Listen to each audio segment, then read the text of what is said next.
আসল মাদ্রাসার মধ্যে আমরা কয়েকটি জিনিস স্থাপন করার চেষ্টা করি, চালু করার চেষ্টা করি। এক নম্বরে বলছি, আসল মাদ্রাসার যারা নাকি আমরা দায়িত্বশীল মহোদয় আছি, এদেরকে আমরা আসল শিক্ষক বলি। মা আসল শিক্ষক, বাবা আসল শিক্ষক, মুরব্বী আসল শিক্ষক, অভিভাবক আসল শিক্ষক। আসল শিক্ষক যারা আছি, আমরা নিজেরাও নামাজের পরিবেশ কায়েম করি ঘরের মধ্যে, আমাদের সন্তানদের মাঝেও কি পরিবেশ কায়েম করার চেষ্টায় লেগে থাকে। স্মরণ থাকবে ইনশাআল্লাহ। এক নম্বর কথা। দুই নম্বর, আসল মাদ্রাসার শিক্ষক মহোদয় যিনারা আছি, কোরআনে কারিমের খুব বেশি বেশি তেলাওয়াত করে চালু করি, আর আমাদের ছেলেদের মেয়েদের মাঝেও কোরআনে কারিমের তেলাওয়াতের কি পরিবেশ সৃষ্টি করি। কটি হয়েছে? দুই, আসল শিক্ষক মহোদয় যারা আছি আসল মাদ্রাসার, আমরা ঘরের মধ্যে পর্দা পুশিদার নিজামকে, শরীয়তের যে নীতিমালা, এটাকে খুব মজবুত করে আমরা কি ঘরের মধ্যে কি প্রতিষ্ঠা করি, পর্দা পুশিদার নিজামকে। আমি বাপ হই, যে কোনো মহিলার সাথে আমি কথা বলবো না, জরুরত হলে পর্দার আড়ালে বলবো, বেগানা মহিলার সাথে কথা বলবো না। আমি মা হই, বেদরকারে কারোর সাথে কথা বলবো না, দরকার হলে পর্দার আড়ালে কথা বলবো বেগানার সাথে। আমি যদি হাসি মাতি বাপ হই, কথা বলি, দাদা হই, কথা বলি, জ্যাঠা হই, কথা বলি হাসি মাতি বেগানা মহিলার সাথে, তো আমাদের সন্তান, আমাদের ছাত্র যারা মাদ্রাসায় পড়তেছে, পড়বে একটা, করবে গড়েরটা। পড়বে একটা, করবে কি গড়েরটা, গ্রহণ করবে গড়েরটা।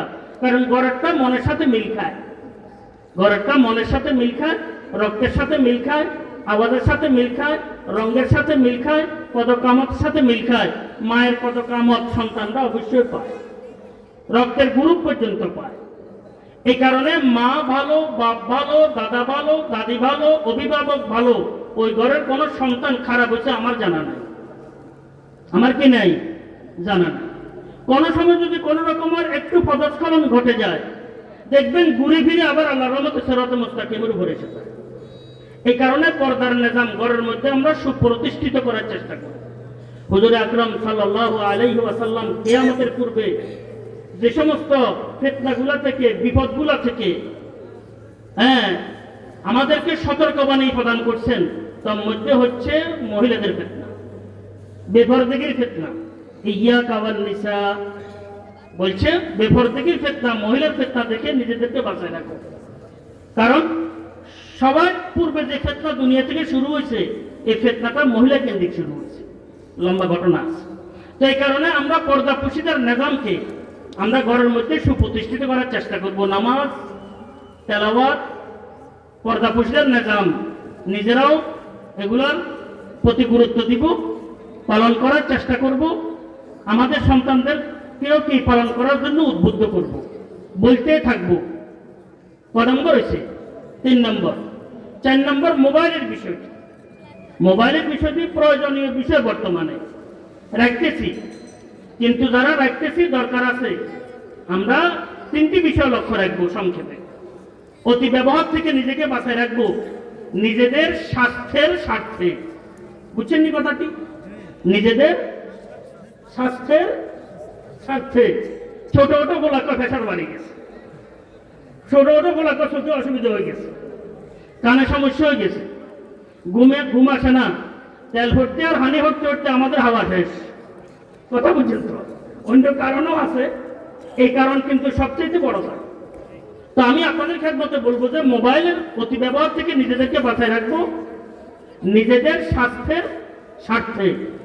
মোবাইলের অপব্যবহার থেকে নিজেকে বাঁচায় রাখবো নিজেদের পারিবারিক স্বাস্থ্যের স্বার্থের স্বার্থে। কথাটি বুঝাতে পারছি? 3 নম্বর বলছে, আমাদের সন্তানদের থেকে, বিশেষ করে মাদ্রাসায় যে সমস্ত সন্তানরা পড়ে, আমাদের ছেলেরা, আমাদের মেয়েরা, এদেরকে মোবাইল থেকে দূরে রাখবো। মোবাইলে তো এমনি বহু ক্ষতি হয়েছে, কিন্তু সবচেয়ে বেশি ক্ষতি হয়েছে আমাদের দিনী মাদ্রাসাগুলোর ছাত্রছাত্রীদের, বরবাদ হয়ে গেছে। আমি সংক্ষেপে আপনাদের খেদমতে এই কয়টি কথা বললাম? 4টি।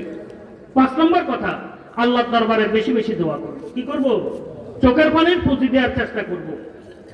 ঘরের মধ্যে যদি, আসল ঘরের মধ্যে যদি আসল শিক্ষকেরা নামাজের পাবন্দি করি, তেলাওয়াতের পাবন্দি করি, করাই, তারপরে আপনার পর্দার পাবন্দি করি, করাই, এবং কি মোবাইলের পাবন্দি করাই, এবং যদি আল্লাহর দরবারে দোয়া করতে থাকি, আল্লাহর রহমতে আসল মাদ্রাসা ঠিক হয়ে গেলে অল্প মেহনতে ইনশাআল্লাহ তাআলা চমৎকার ফল হাতে আসবে। আমাদের প্রজন্মকে সুন্দর একটি ভবিষ্যৎ উপহার দেওয়ার আমরা সচেতন অভিভাবক হিসাবে তৌফিক হবে। দুনিয়ার মধ্যে আমাদের কামিয়াবি আসবে, আখিরাতের মধ্যে কামিয়াবি আল্লাহ পাক দান করবেন। আল্লাহ পাক সবাইকে তৌফিক দান করেন। ওয়ালা হাওলা ওয়ালা কুওয়াতা ইল্লা বিল্লাহ। যে কথাগুলো বলছি এগুলা আনফুসাকুমের মধ্যে এসে যায়, কিসের মধ্যে এসে যায়? এরপরে ওয়া আহলিকুম বলা হয়েছে। প্রথমে নিজেরা গ্রহণ করো, দেখা দেখি তোমাদের সন্তানরাও গ্রহণ করবে, বলা বলির মাধ্যমে তোমাদের সন্তানরাও গ্রহণ করবে। মাদ্রাসা বাড়তেছে কিন্তু ফলাফল কিন্তু ওই অনুপাতে কিন্তু হাতে আসতেছে না। আল্লাহ পাক সবাইকে তৌফিক দান করেন। সুবহানাল্লাহি ওয়া বিহামদিহি সুবহানাল্লাহ।